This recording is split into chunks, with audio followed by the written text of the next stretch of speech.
Mengenai Sriwijaya juga saya sudah jelaskan. Tadi saya sudah sebut di mana lokasinya. Kan sampai sekarang masih dicari terus. Sampai kapan pencarian ini, ya kan? Berikutnya saya pertanyakan kenapa Kesultanan Palembang itu terbenam oleh hiruk pikuk Sriwijaya, padahal Kesultanan Palembang itu kaya dan nyata.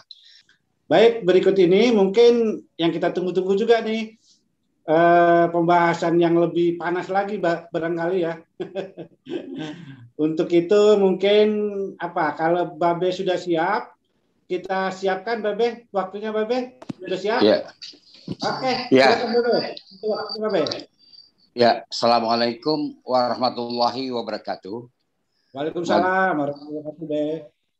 Moderator Pak Santo Saba, Ibu Haryati, dan hadirin sekalian.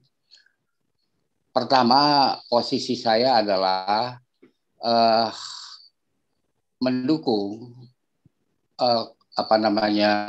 posisi Pak Santo dalam menyikapi sejarah. Seperti dalam pengantar yang dia ucapkan tadi. Yang kedua, saya berpendapat sejarah itu logika, kalau nggak logis bukan sejarah. Yang ketiga, sejarah itu mutlak memerlukan timeline. Yang keempat, ekonomi adalah indikator yang paling penting untuk memahami sejarah. Karena itu akan saya mulai dengan kedatangan bangsa-bangsa. Kedatangan bangsa Egypt itu dimulai dari era Ramses II. Medio 13 sebelum Masehi, karena pada zaman itulah pembalseman jenazah. Sedangkan ramuan untuk pembalseman itu terdapat di Barus. Itu orang Egypt. Saya kira nanti dia akan disusul dengan kedatangan bangsa Maya. Bangsa Maya itu bangkit peradabannya pada abad 9 sebelum Masehi.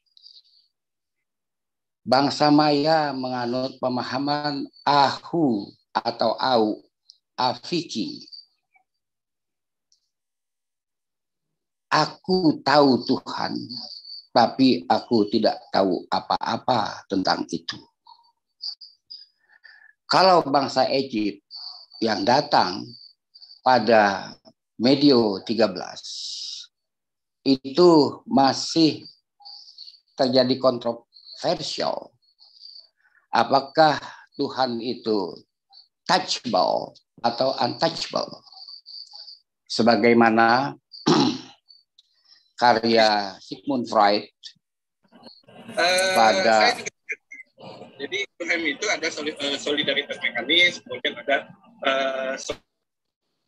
Halo, moderator. Halo.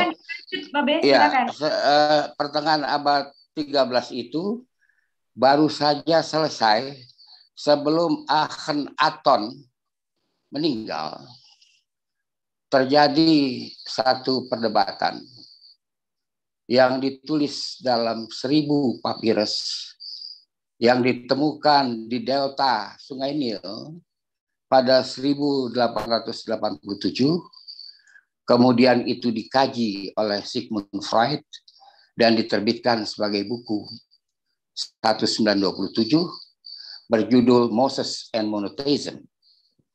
Inti perdebatan itu adalah Akhenaton mengakui monotheism, tapi Tuhan itu touchable, dia mempercayai matahari.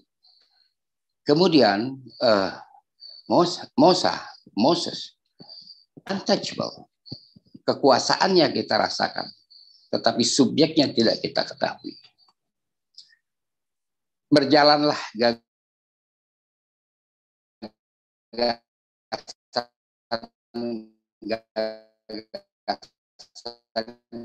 ini masuk ke Indonesia. Dari Egypt, kemudian dari 9 Maya. Kalau kita melihat, bangsa Egypt itu datang kembali pada abad 4 sebelum Masehi, dan dia bukan sekedar melancong seperti I Ching, tetapi dia menjadi migran. Karena pada waktu itu Alexander the Great menduduki Egypt. Jadi kita melihat tinggalan sarkofagus di Sigale-Gale, di Mentawai, di Banten, 5 di Kalimantan, dan terbanyak di Gianyar, Bali sebanyak 37 peninggalan sarkofagus. Kalau jejak toponim, Samosir, kemudian Salak Masir, Jakarta, kemudian Kelurahan Kairo di Toraja Utara. Lalu mereka bukan saja Egypt yang dari arah Afrika. Kemudian pada abad kedua Masehi, sebagaimana diungkapkan oleh Raffles, kedatangan Queen of Sheba. Queen of Sheba adalah dari Aksumit, sebelah utara Ethiopia. Queen of Sheba harus dibedakan dengan Ratu Saba, Bilqis dari Yemen, yang berasal dari abad 7 sebelum Masehi. Queen of Sheba ini jejaknya banyak sekali di Sumatera. Di Kabupaten Tapanuli Utara, hampir semua kelurahan mengawali namanya dengan Saba. Di Minangkabau ada Muaro Saba, dan ada juga Muaro Saba itu di Jambi. Gelar atau nomenklatur untuk Perdana Menteri di Pagaruyung adalah Datua Parpatiah nan Sabatang. Bukan sebatang. Sabatang artinya Sabak yang luhur. Kemudian ada legenda Sabai nan Alui. Mestinya dibaca Sabai nan Alui. Kita turun ke Sumatera Selatan, akan kita jumpai Sabo Kingking. Kingking adalah pengikut Sabak. Seluruh perjalanan Queen of Sheba adalah di Sumatera. Kemudian di samping dia menyebarkan paham monetisme, sebenarnya dia juga mencari emas di Sipiro. Kemudian di daerah Minangkabau, kemudian sampai Rejang Lebong, itu emas yang dia cari. Queen of Sheba yang terusir dari Aksumit itu, setelah menyelesaikan kelananya di Sumatera, dia kembali ke Egypt, tidak ke Aksumit. Nanti akan saya perlihatkan head statue Saba. Setelah uraian ini saya akan perlihatkan gambar-gambar head statue Saba. Jadi apa ajaran Saba yang paling terpenting? Itu tertuang dalam Kedukan Bukit mengenai Sriwijaya, the space. Apakah yang lebih dahulu diciptakan Tuhan? Itu adalah the space, adalah ruang. Karena di dalam ruang itu planet-planet itu ditempatkan. Lalu, apakah ruang itu ada batas? Ruang Tuhan tidak berbatas. Ruang manusia berbatas. Jadi pengertian-pengertian ini kita pendapat dari kaum Saba. Kemudian, bagaimana dengan perjalanan dari bangsa Maya. Bangsa Maya seperti halnya orang-orang Egypt itu kaya. Tidak akan pergi merantau. Kalau orang tidak kaya. Bangsa Maya kaya, batu-batu permata, dia juga punya emas. Tidak mungkin orang berkelana tidak ada modalnya. Itu pendekatan ekonomi. Dia mesti ada modalnya. Dia tinggal di rumah siapa, nyebar-nyebarin agama, nyebar-nyebarin ajaran. Siapa yang mau tampung dia, orang kenal dia juga kagak. Jadi dia ada modal. Bangsa Maya, jejaknya terlalu kuat. Seluruh apa itu bangunan-bangunan Rain yang terdapat di Banda Neira, Maluku, Ternate, ada yang dinamakan apa itu bangunan Melayu, itu bangunan bawah tanah. Juga kita jumpai Belzik, bangunan di Banda Neira yang menyerupai seperti bangunan di Maya atau Inka. Kemudian di Jawa kita dapatkan Candi Panataran yang reliefnya adalah Maya. Kemudian Chichen Itza yang kita istilahkan candi. Candi itu kan artinya susunan. Chichen Itza itu di sini tercermin pada Candi Sukuh dan Candi Ceto. C adalah panggilan kehormatan, To adalah manusia. Ceto, Cela Maya di Jawa Barat. Itu kemudian kita jumpai di Ngawi dan di Cilacap. Pola-pola arsitektur Maya yang diklaim saja begitu saja sebagai Belanda. Bangsa Maya juga mengajarkan pahaman yang tadi saya katakan. Dia tahu Tuhan, tapi dia tidak tahu apa-apa tentang itu. Jadi dia tidak mau menguraikan tentang itu. Nah, kedua arus besar ini bertemu di seluruh Indonesia. Maaf, saya tidak menggunakan kata Nusantara, karena Nusantara artinya sekitar jarak. Itu baru lahir perkataan itu pada 1600 Prasasti Pararaton. Itu artinya sekitar jarak. Ya, saya lebih suka menggunakan kata Andunisi karena Andunisi itu adalah bahasa Swahili yang digunakan oleh pelayar-pelayar Arab yang artinya adalah kenegerian Ibu Suri. Ada juga perkataan lain, Al-Masyriq Sarkiyah, negeri timur yang paling timur, karena bangsa-bangsa Arab kalau dia pergi ke Amerika Latin, dia tidak melalui Pasifik. Maka batas timur yang paling timur adalah Raja Ampat. Di situ ada bukit yang bernama Hamadi. Hamadi adalah Fam di Irak. Dan di Jayapura ada pasar Hamadi. Saya lanjutkan uraian saya. Sekarang mengenai khusus, mengenai ekonomi. Seluruh gagasan-gagasan, apakah itu bahasa, kebudayaan, agama, itu melintas jalur ekonomi dalam zona-zona ekonomi. Sebelum berlanjut dengan zona ekonomi, saya akan jelaskan ada 3 tipe power system di Indonesia. Yang pertama adalah kuasa adat. Kuasa adat itu yang memberi makan rakyat. Karena dia membuat pengaturan-pengaturan tata guna tanah.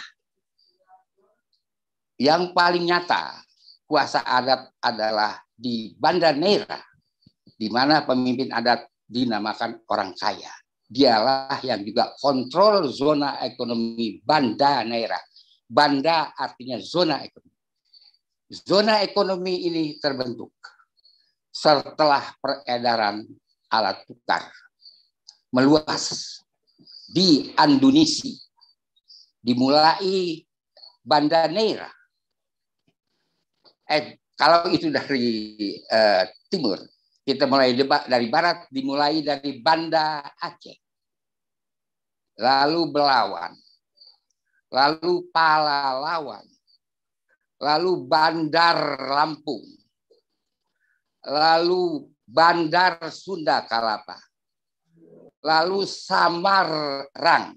Samar adalah Samarkandi, Rang adalah bahasa Armen untuk zona ekonomi. Karena di selatan Samarkand itu ada Obi Zarang. Kemudian dari Samarang kita pergi ke Tapal Kuda, Jawa Timur, yaitu Tuban, Gresik, Pasuruan, dan Panarukan.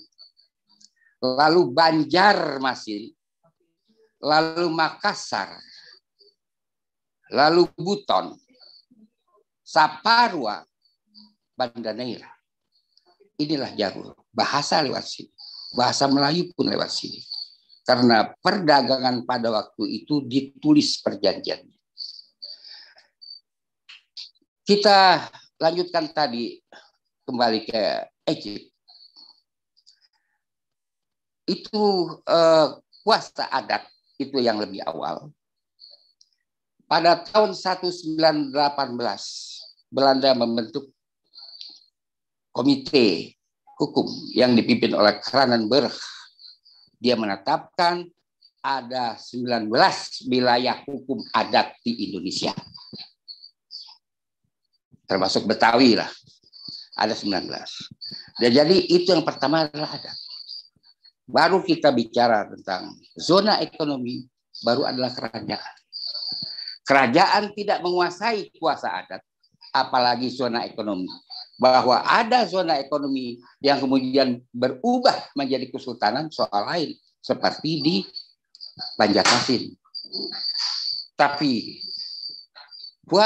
zona ekonomi itu adalah independen dan banyak zona-zona ekonomi yang melakukan perjanjian internasional dan tertulis.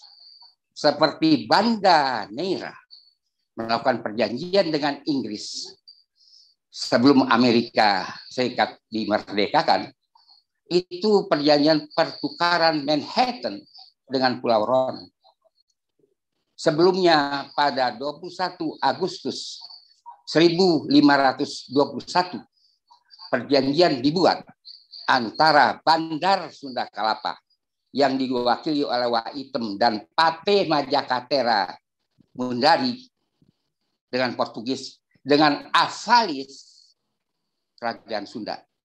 Karena kami di Jakarta tidak ada political power system. Tidak ada. Yang ada adalah zona ekonomi dan kuasa adat. Jadi dari tempat ini, dari posisi ini kita harus melihat bahwa bangunan-bangunan itu, bahwa political power system itu, bagaimana caranya berdiri kalau nggak ada duit, kalau nggak ada alat tukar. Jadi setelah ada alat tukar, baru ada political power system. Dan political power system itu mesti setelah zona ekonomi. Mesti setelah itu, tidak bisa sebelum itu.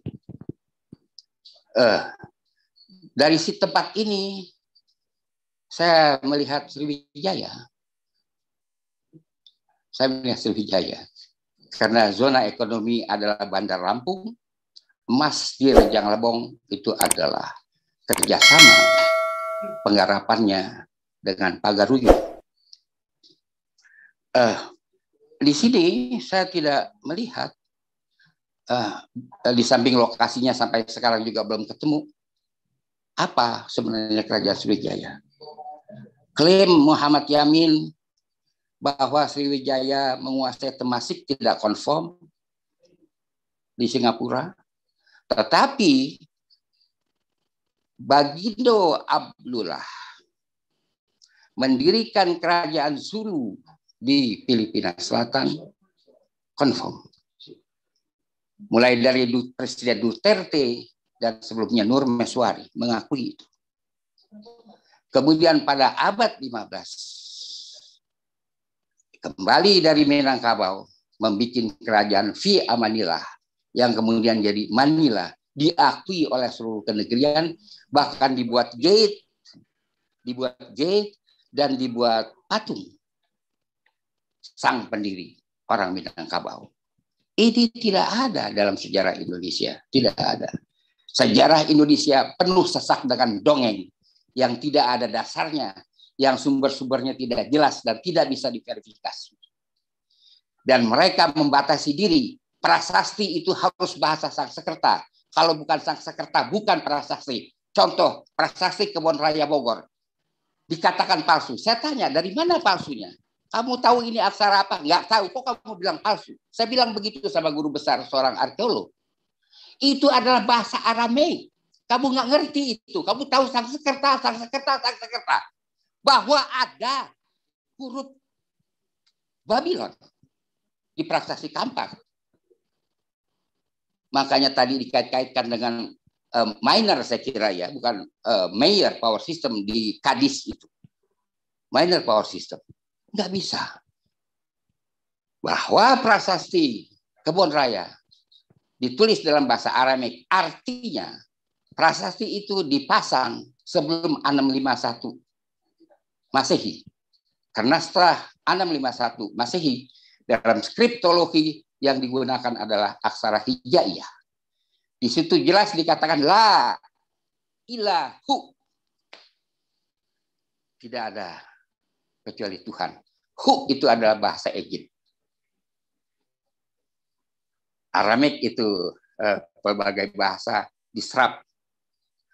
Hadirin sekalian, kemudian kita bicara tentang Borobudur. Jangan lupa, panel-panel di Borobudur banyak yang tidak patut dilihat oleh orang yang belum dewasa. Jangan salah. Jangan salah. Ratusan itu panel. Dan juga jangan salah, panel-panel relief dalam Borobudur itu mengandung berita kedatangan bangsa-bangsa luar. Dicantumkan juga kedatangan bangsa Arab yang membawa Islam di dalam relief Borobudur. Jangan salah. Siapa yang mendirikan? Yang mendirikan Borobudur harus dikaitkan dengan indikator ekonomi. Hanya ada zona ekonomi Semarang, Samarang yang paling mungkin membiayai itu. Tidak bisa bangunan-bangunan purbakala didirikan dengan modal jampe-jampe. Dijampe-jampe langsung jadi bangunan. Nggak bisa, itu mesti ada fulus dan fulus. Hadirin dan hadirat yang saya hormati, karena itulah kita harus melihat Indonesia ini sebagai satu integrasi. Bahasa Indonesia sudah digunakan, aksara Indonesia, aksara Arab dalam bahasa Indonesia itu terdapat dalam kitab yang ditulis oleh Abu Nasr Al-Samarkandi yang dimakamkan di Kapuk Muara. Dia wafat 983 Masehi. Dan keterangan tentang dia terdapat dalam ensiklopedia Persia. Laid Abu Nasr bin Ibrahim Al-Samarkandi menulis 2 kitab di dalam bahasa Melayu. Dalam bahasa Melayu Betawi bahkan. Yang pertama judulnya adalah baca-bacaan, itu maksudnya doa. Yang kedua judulnya adalah sembayang, bukan sembahyang, sembayang. Sem artinya wajah, bayang adalah imagine. Jadi membayangkan wajah. Sembayang, bukan sembahyang. Sembayang. Ranti Sem adalah penari legendaris Betawi dari abad 15. Artinya wajah yang cantik. Jadi hadirin dan hadirat sekalian, yang pertama, janganlah Anda membatasi diri dengan bahasa Sanskerta. Salah. Nanti Anda akan kelojotan kalau ketemu dengan prasasti, bahasa Akkadia. Bahasa yang sama yang digunakan dalam Code Hammurabi 17 tablet di bukit-bukit Persia Utara. Nanti kelojotan Anda kalau mengira itu bahasa Sanskerta. Karena buyut Nyai Dawid dalam Sang Hyang Siksa Kanda Karesian yang dia tulis pada tahun 1518, dia mengatakan, janganlah engkau mencoba menjadi penarjamah di pelabuhan Sunda Kelapa terkecuali engkau menguasai 36 bahasa.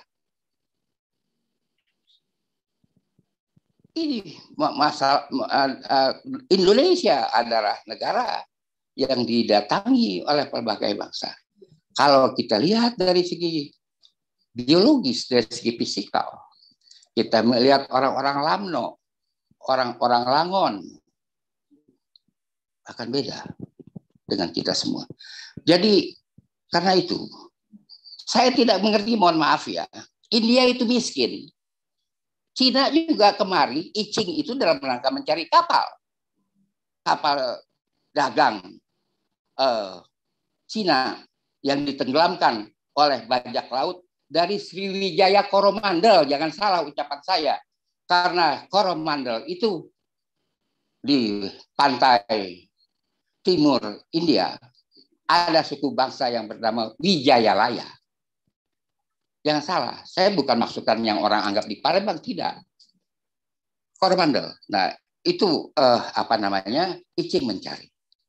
25 tahun pencarian I Ching mencari kapal-kapal yang tenggelam. Sampai itu kaisar yang menyuruh mati.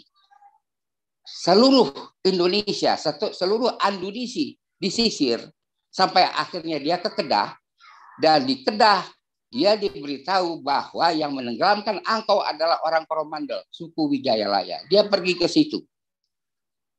Siapa yang suruh engkau? Wahai perompak. Dia bilang suku bangsa Shahpur dari Iran. Dari Iran.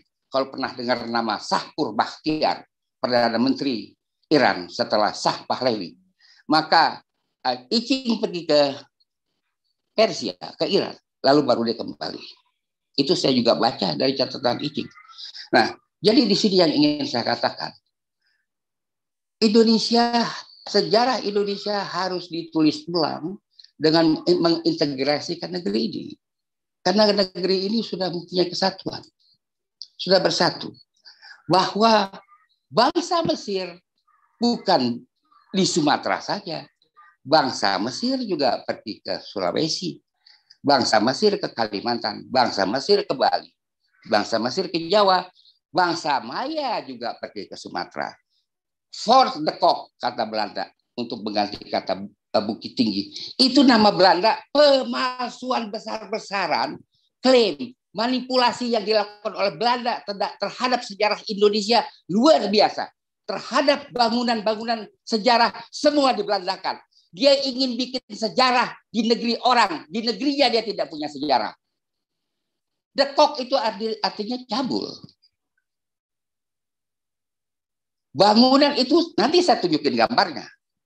Bahwa bangunan yang dibuat oleh orang-orang suku bangsa yang berasal dari daerah Pasifik, itu kemudian diruntuhkan oleh Pagaruyung sebelum kerajaan itu bubar. Dan itu di pasar atas Bukit Tinggi sekarang tempatnya. Jadi mereka semuanya bersyarat di mana-mana. Bangsa ini yang besar. Bukan ini saja. Tapi yang paling besar adalah bangsa-bangsa Kaukasia. Akan sulit mempelajari sejarah Indonesia. Akan sulit mengerti toponim Indonesia kalau tidak mengerti Armenia. Karena terlalu banyak bahasa yang digunakan oleh bangsa-bangsa Kaukasia itu menggunakan serapan dari bangsa Armenia. Seperti saya kira minor power system Kandis, wanita atau kerajaan perempuan, itu adalah bahasa Armen. Kalau itu bahasa Armen mestinya abad 9 karena mereka datang abad itu. Jadi dengan demikian timeline lebih mudah bisa kita susun. Lebih mudah, lebih gampang. Dan Indonesia, Andunisi, itu adalah memang bangsa yang besar dan sudah dikenal, bangsa yang luar biasa kaya karena memiliki 18 zona ekonomi, dan bangsa ini bangsa yang teratur, walaupun banyak daerah yang tidak ada kerajaan. Kita menganggap kerajaan itu mutlak, tidak mutlak. Dia kadang-kadang serdadu dia sewa kok. Tetapi zona ekonomi sangat kuat tentaranya. Lihat Bandar Lampung, tidak bisa dijamah oleh Banten. Lihat Pasuruan, bacalah Ferdinand Mendes Pinto, laporan perjalanan 1539-1540, bagaimana suku bangsa Berber yang dibiayai oleh Yahudi menyerbu Pasuruan sebanyak 50.000 orang, lebih dari separuh dibunuh oleh pambekal Raja Shah Bandar Pasuruan. Jadi Shah Bandar, zona ekonomi juga punya pasukan, lebih hebat pasukannya dari kerajaan. Itu kalau di sini baca sejarah Indonesia, bab pertama adalah prasejarah. Apaan prasejarah? Prasejarah Anda harus mulai dari cave life sampai kepada keluar manusia dari gua, lalu membangun kehidupan di tepi sungai, peradaban tepi sungai. Baru terbentuk kuasa adat di situ. Harus dari sana. Memang nggak punya peradaban orang gua. Lihatlah gua di Solo, luar biasa. Bukan saja gua Maros, Sulawesi atau di NTT. Dan bagaimana dia melakukan hubungan itu waktu belum ada HP, belum ada alat angkut air yang cepat, tetapi tabe itu ada hampir di semua gua di Indonesia. Bagaimana mereka melakukan hubungan bahwa ini artinya tabe, salam. Inilah yang tertua. Salam. Cave life. Kalau kita lihat Bernard Grun dalam bukunya Timetable of History, cave life itu sampai dengan 9.000 tahun sebelum Masehi. Lawanlah ini kalau bisa. Lawan kalau bisa. 9.000 tahun sebelum Masehi. Orang sudah keluar dari gua. Berapa menit lagi, Pak? 5 menit. Cave life. Kok prasejarah ngawur ke sono kemari? Buka buku bab prasejarah. Kemudian kedatangan agama Hindu dan Buddha. Timeline-nya mana? Itu yang harus dibenahin. Jangan menyoal. Ridwan Haidi itu bukan sejarawan.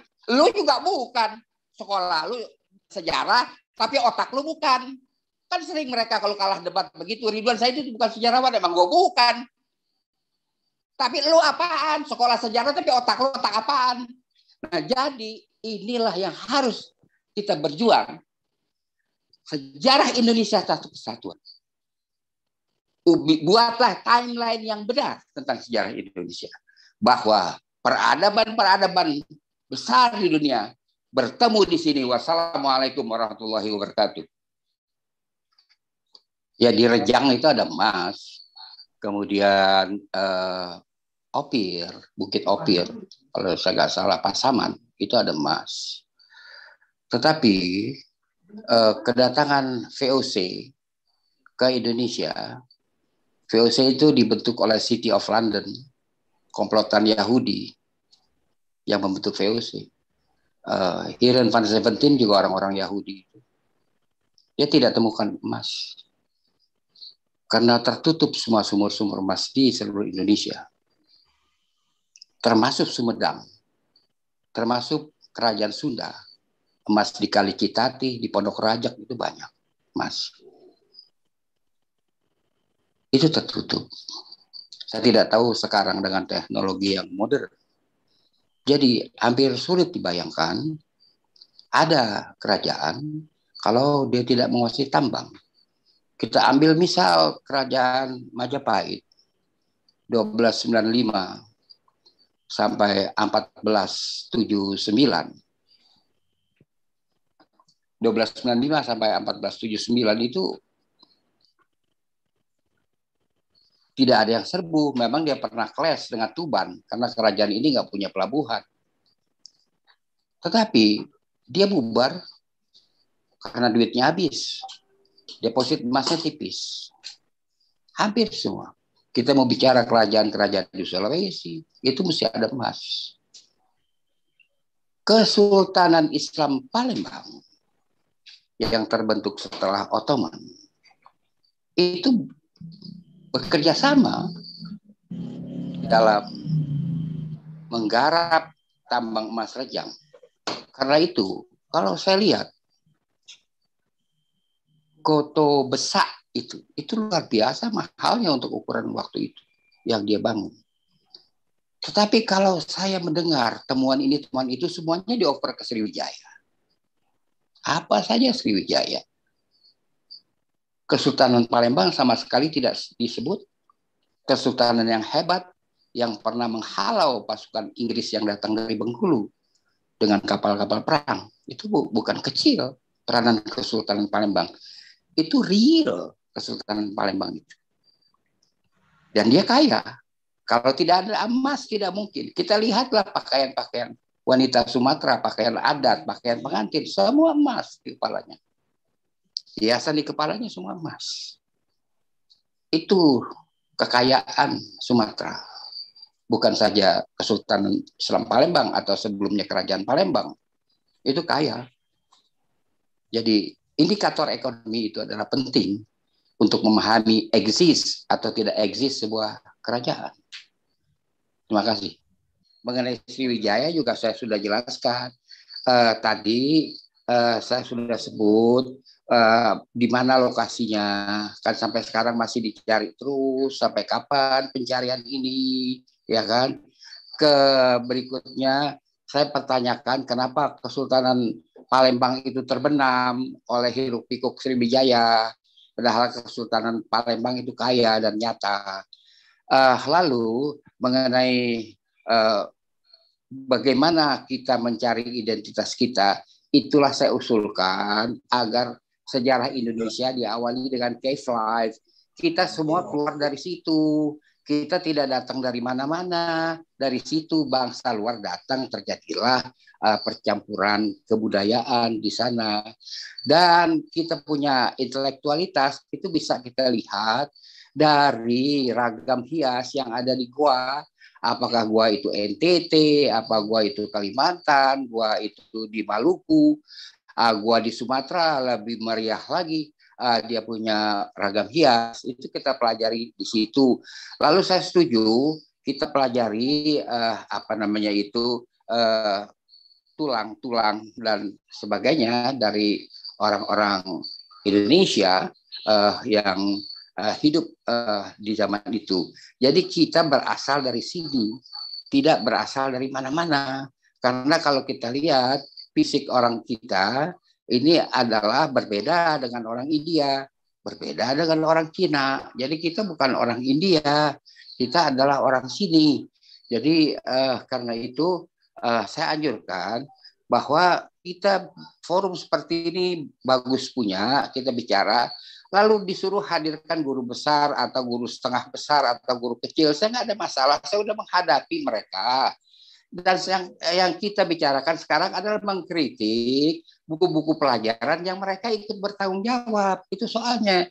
Jadi mau didatangkan kan dia akan ngomong sama aja buku sejarah. Ya begitu-begitu juga sama. Tapi mau menghadirkannya juga nggak kenapa-napa. Maaf ya, buat di batas saya, guru besar itu adalah jabatan administrasi. Karena kelamaan jadi pegawai, dia jadi guru besar. Itu aja. Dari keilmuan, sorry berat. Saya berhak menilai mereka. Karena itu, menurut hemat saya, nggak ada soal mau guru besar, guru setengah besar dihadirkan. Nggak jadi soal berbicara baik-baik dengan kita di sini. Karena sejarah adalah penting untuk menginspirasi bangsa. Kalau sejarah kita acak-acakan kayak gini, tidak komprehensif, timeline-nya kagak jelas, orang Betawi bilang cemplang-cemplung, itu kita anak-anak tuh kesian. Jadinya saya mengalami bagaimana Belanda 1918 mendatangkan ahli-ahli dari Eropa. Ya ahli-ahli itu begitu juga, disuruh cari Sriwijaya kagak ketemu juga dari seabad yang lalu. Nah, jadi karena itu saya ingin akhiri bicara saya, sejarah adalah logika. Kalau tidak logis, bukan sejarah. Wassalamualaikum warahmatullahi wabarakatuh.